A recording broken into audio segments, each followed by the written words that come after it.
le Dalai Lama, l'avocate iranienne Shirin Ebadi ou encore le gynécologue congolais Denis Mukwege. Quel est le point commun entre ces figures, outre leur prix Nobel de la paix? Elles partagent toutes le titre prestigieux de citoyen d'honneur d'une commune française. Né après la Révolution, ce titre est une distinction à la charge symbolique universelle, une noblesse républicaine censée couronner des combats absolus pour les droits humains ou un lien charnel ou historique avec une commune française. Mais depuis quelque temps, dans certaines mairies de l'Hexagone, le concept a subi une mise à jour qui interpelle et qui, disons-le franchement, dénature même totalement le sens de cette distinction. Une sorte de nouvelle mode est née, élevés au rang de citoyens d'honneur des personnalités palestiniennes ou leurs soutiens les plus radicaux, quitte à flirter, voire à s'afficher fièrement avec le terrorisme, pourvu qu'Israël soit l'objet de leur détestation. Regardons les faits ces dernières semaines. À Paris d'abord, le conseil municipal a décidé d'attribuer collectivement la citoyenneté d'honneur aux civils et aux journalistes de Gaza. La majorité de gauche, écologiste, France Insoumise, invoque un acte de paix. Le consensus républicain est encore piétiné quelques semaines plus tard dans des municipalités dirigées par des maires de la France Insoumise. Direction Saint-Denis. Le 1er juillet dernier, le maire LFI Bali Bagayoko remet la citoyenneté d'honneur à Marwan Barghouti. Pour rappel, Marwan Barghouti n'est pas un poète pacifiste. C'est un chef terroriste palestinien. Il a été condamné en Israël à 5 peines de réclusion à perpétuité pour des attaques meurtrières lors de la seconde intifada. Mais qu'à cela ne tienne, pour le maire de Saint-Denis, le parcours de Marwan Barghouti doit être salué.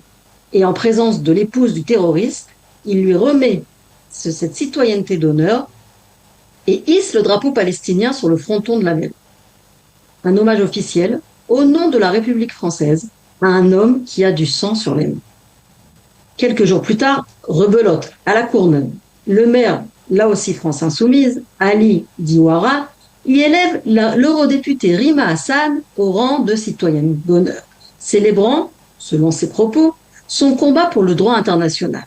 Le comble. Outre ses obsessions virulentes contre Israël qui flirtent lourdement avec l'antisémitisme, Rima Hassan est aujourd'hui poursuivie par la justice française pour apologie du terrorisme. Il lui est reproché notamment son soutien public sur les réseaux sociaux à Kozo Okamoto. Qui est Kozo Okamoto? C'est un terroriste qui, en 1972, débarque à l'aéroport de Lod, en Israël, avec des terroristes du FPLP. Et dans des étuis à guitare, ces terroristes ont dissimulé des fusils d'assaut et des grenades. Kozo Okamoto, dont Rima Hassan fait l'éloge, avec ses complices, tire à l'aveugle sur la foule dans la zone des bagages. Le bilan est extrêmement lourd. 26 morts, dont une majorité de pèlerins chrétiens arrivés avec cet avion d'Air France, et 80 blessés. Et voilà donc qui est honoré aujourd'hui par la municipalité de la Courneuve. Rima Hassan, qui affiche son soutien à un tel boucher et qui se retrouve désormais sur la même liste officielle que des prix Nobel de la paix qui ont risqué leur vie pour l'humanité. Alors, que se passe-t-il? En réalité, il s'agit d'un dévoiement total d'une tradition républicaine française à des fins purement politiciennes. Une gauche radicale a décidé, en France, d'importer le conflit Proche-Orient au cœur des communes françaises. Et ces municipalités ont transformé leur mairie en tribune anti-israélienne. LFI ne cherche pas la paix. Elle ne cherche pas à récompenser des gens qui agissent pour le bien de l'humanité. Mais au contraire, elle applique une stratégie clientéliste qui est bien rodée. Flatter un électorat ciblé, focaliser le débat sur la haine d'Israël et transformer les complices du terrorisme en héros du quotidien, et tout ça au nom de la République française. Et pendant que ces municipalités pensent refaire la carte du Proche-Orient, avoir une quelconque influence depuis leur salon doré, les vrais dossiers locaux, ceux qui intéressent les administrés de ces maires, peuvent attendre. Qu'importe. Pour ces gens-là, pourvu qu'on ait le drapeau, l'idéologie, la détestation d'Israël et le buzz.